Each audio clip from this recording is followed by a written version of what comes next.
back to MIT and coming out, relaunching your career, what do you think about the current state of hip hop?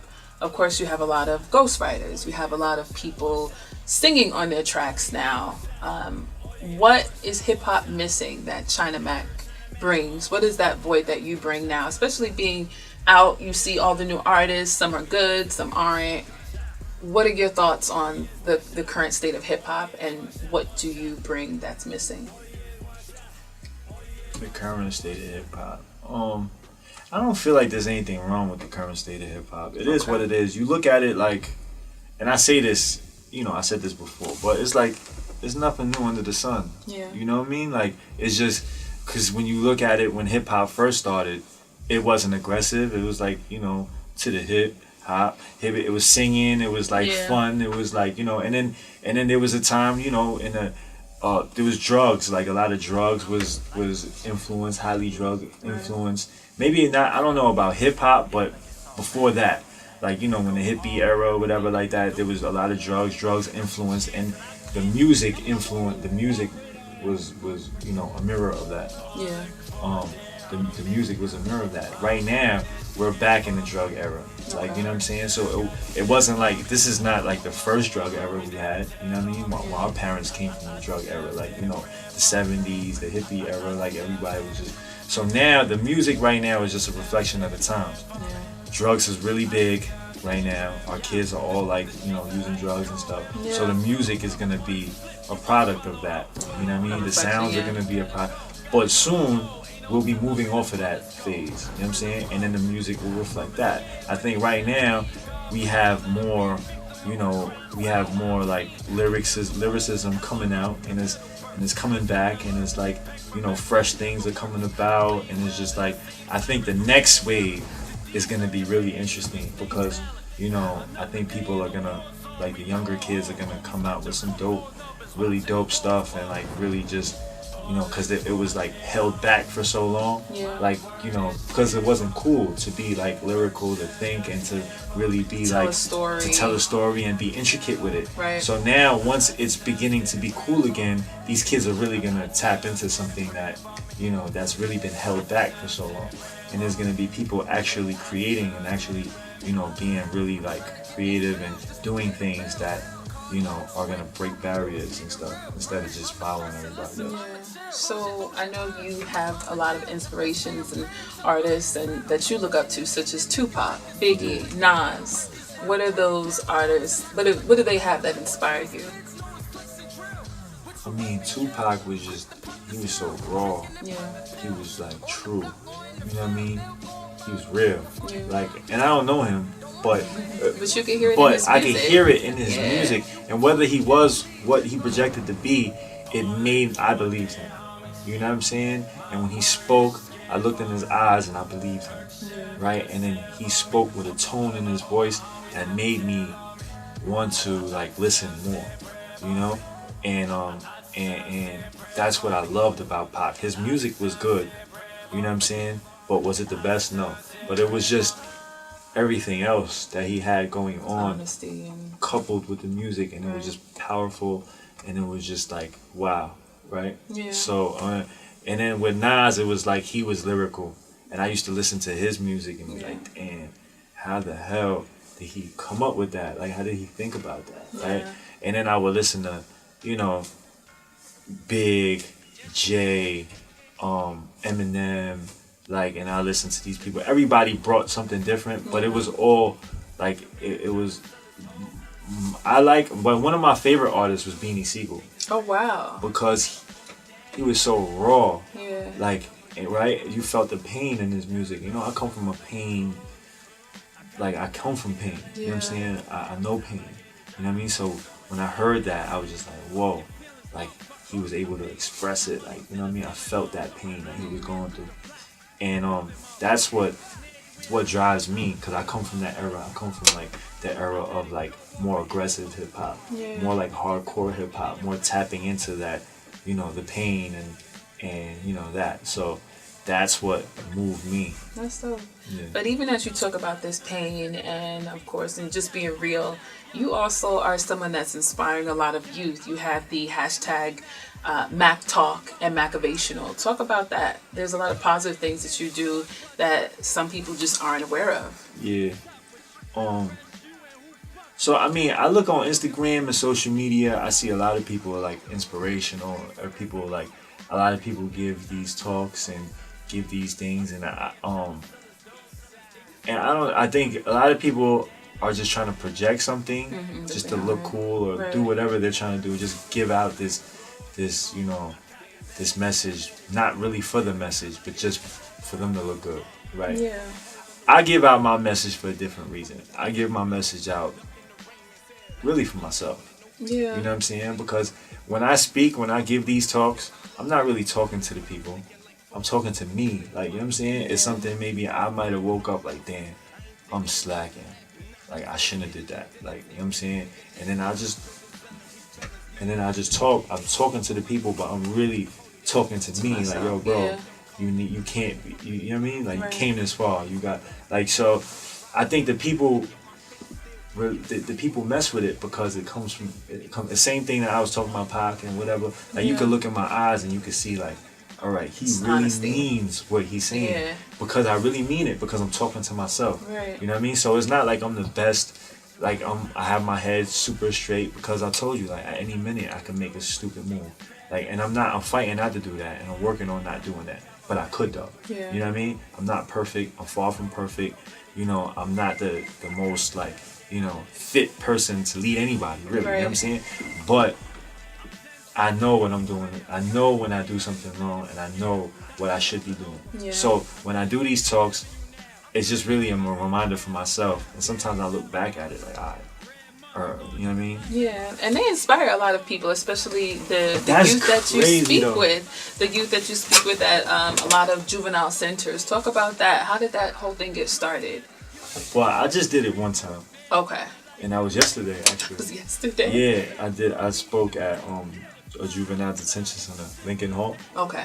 And I really didn't have nothing scripted. I didn't write anything out. It was my first time really like giving a talk like that. Giving advice? Like just talking, like just giving like a speech like that. Okay. Right. That was my first time doing that in that type of environment, right? But I just spoke to them like I was speaking to younger me. Like I just, you know, whatever I wanted to say, because I wish that I could talk to a 13-year-old me and be like, and have me listen. Like, yo, listen, this is what's going to happen. I can't do that because it's over. Yeah. Can't go back. But I can talk to 13-year-olds that are in my position, that are in the position that was in my position. Right. You know what I mean? That are in the position that I used to be in. Exactly. Right? So I could give it to them. So when I spoke to them yesterday, I spoke to them like I'm talking to me. Like, yo, listen, I'm trying to like wake up, bro. Like this is what you're doing. You know what I'm saying? This is what you could be doing. So, and it was really rewarding for me. You know what I mean? I really felt really good after doing that, because it's like, I possibly could have saved somebody yesterday. Yeah. You know what I'm saying? Really saved somebody yesterday. And like, it's painful because it's like, you know, the shit that these kids are about to do, I just came from you. You know what I'm saying? You don't want to do that, bro. Like, you don't want to. You have an opportunity now. Don't do that. You know what I'm saying? Because you're hearing it from somebody that just came from over there. Yeah. You don't have to do it. You know what I'm saying? You're just going to do that. You're going to waste your time. You can learn from somebody that just, you know what I mean? And you can save yourself a whole bunch of heartaches. You can save your mother probably a stroke, a heart attack. You can save a whole bunch of money. You can save a whole bunch of stuff if you were just to listen and just like be receptive to what, you know. So it was really, it was one of the most like rewarding things that I've done so far. Do you think it clicked with them? Do you think that they understood what you were saying and could relate? I think so. Okay. Because my delivery is like raw. Yeah, it is. You know what I'm saying? Yeah. Like, you know, because I understand, like, you know, you can sit there and be like, hey, don't do that, don't do it. Where we come from, we not trying to hear that. You know what I'm saying? We trying to hear like, this is what I did, and this is the consequences. Like the message, it has to be raw. It has to be, you know, for them to be receptive to it. So I think, you know, I gave them a really raw message. I was cursing in my message. I was like, you know, just really like, but I was, because I'm passionate about it. I don't want these kids to do that. I seen, you know what I'm saying? Like, I know what can happen. You know what I mean? I'm looking at these kids and they're alive. They're like, you know, young kids with like, God knows what type of potential they hold with themselves. But I'm looking at them and I'm like, damn, this kid could be dead next month. Yeah, because they got a future. You know what I'm saying? So, but they don't have to have a future though. That is true. You know what I'm saying? Because if they make the wrong choice, this kid right here that I'm looking at, he could be dead with his head blown off like next week. Right. You know what I'm saying? Yeah. This kid could be on the bus shackled doing 35 years next week. You know what I'm saying? Yeah. This kid, so I'm looking at them and I'm just like, damn, you know what I mean? I want to tell them something that can actually maybe change it. And if I could just change, you know, I know people say one person, but I want to change 5 people. If I could change 5 people, you know what I mean? Like, that'd be super dope. You know what I'm saying? So you have a huge following and a lot of loyal fans. Recently, earlier this week, you just hit up your Instagram post. Hey guys, I need you to tag me in this Hot 97 Funkmaster Flex post in regards to freestyling. Yeah. Not only did they tag Funkmaster Flex, but I see Funkmaster Flex actually responded saying, I got you. And now, so what are the results and what's going on? When are we going to hear this freestyle for Hot 97? I don't know, man. That shit was... That was fast. That's like... Whew. I know. You know what I'm saying? I've seen it. It's like, I know it's going to happen. Yeah. You know what I mean? I spent so many years knowing it's going to happen. But for it to like be happening right now is like... Wow, and then for me to just like, for me to make a post like that and for have 500 people respond and hit him up, it's like, yo, like, you're not like 0585484 locking in 22 sound no more. You actually have a voice. Like, you know what I'm saying? And it's like, I'm still dealing with it. I'm still like, you know what I mean? It's new, you know what I'm saying? And it's powerful. And it's like, it's really dope. You know what I mean? That people would actually do that. And like before that post, Funkmaster Flex didn't. I could kind of, I would bet money that he didn't know who I was. You know what I'm saying? But after that, he knew. And it's just like, damn, my message is resonating with the people so much that they are fighting for me, yo. Like they're like, I'm reading these messages that they're like, you know, it's like they're talking to somebody that they really believe in. And it's crazy. He got a whole bunch of China Mac notifications. I know he did. Yeah, and then I posted it up, and then like 3 days later, he played my, like 2 days later, he played my song on Hot 97. Yeah. He played it 3 times, 3 days in a row. It's on weekly rotation right now. Say a Prayer featuring Young M.A. And it's like, which is also on the album. Which is on the album. Yeah. And it's crazy because I made a post today saying that like a couple months ago I was in jail listening to Funkmaster Flex, like, yeah. You know, I was listening to them play Dave East, Young M.A. And you know what I'm saying? I just did a joint with them. I'm just like, damn, man, I just need my shot. I want a shot. You know what I'm saying? And I was just praying for a shot. And then it's crazy. Like 6 months later, I get my shot. You know what I'm saying? So it's just like, I'm just blessed. You are. Do you consider yourself an underrated artist? No. I don't think so. You know what I mean? If I'm underrated, it's because I'm doing something that, you know, is either not my time yet, or it's something that I'm doing that's not right. You know what I'm saying? And, you know, so I don't feel I'm underrated. I feel like I'm just, if I'm not getting the notoriety that I feel that I should be getting, it's me. Like I said, it's probably not that time. Yeah. I just got to keep on going until it is my time. Keep on going until that time is there and I'm right there to take it. You know what I'm saying? Versus being frustrated about it and just giving up. Yeah. And then when that time comes, I wouldn't even know because I wasn't even there. I left alone.